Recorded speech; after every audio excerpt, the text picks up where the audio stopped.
5M TV Sénégal 5M TV ngir nag ngeen ñi mën a jot suñuy vidéo ci biir réew mi ak bitim réew da ngeen di abonné bu ko defee nag ngeen mën a jot bépp vidéo boo xam ne dugal nañ ko ci 5M TV Sénégal. liggéey bi moom laal suuf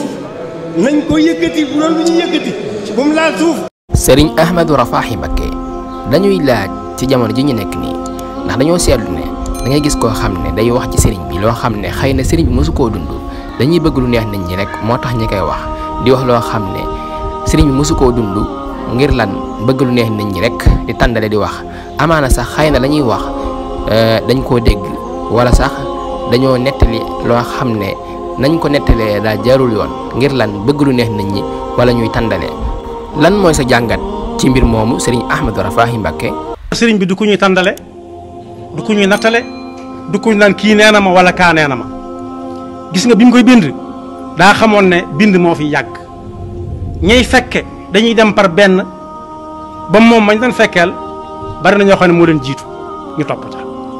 waaye bind moom dara gënu koo wér waaye nit ñi bokk yi li xew mooy bis bi mel ni su amee duñu waxtaane li sëriñ bi wax ak nit waaye liñ dégg ñu di ko wax ci sëriñ bi la ñuy nettali mun a gàññ am ca yu yomb am ca yu neex te xam nañ ne dana leen di nax dong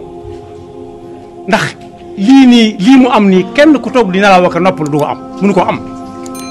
di tëdd ka nelaw ba am la nga bëggoon kenn amu ko nit ñi seen bopp sax ku ci xëy da nga xëy wuti xëy fa ngay liggéey toog fa di xaar yàlla waaye tëdd di nelaw ba am la nga bëgg kenn mësu koo def kon buñ leen nelawloo ne leen toog leen lépp baax na ay nax la.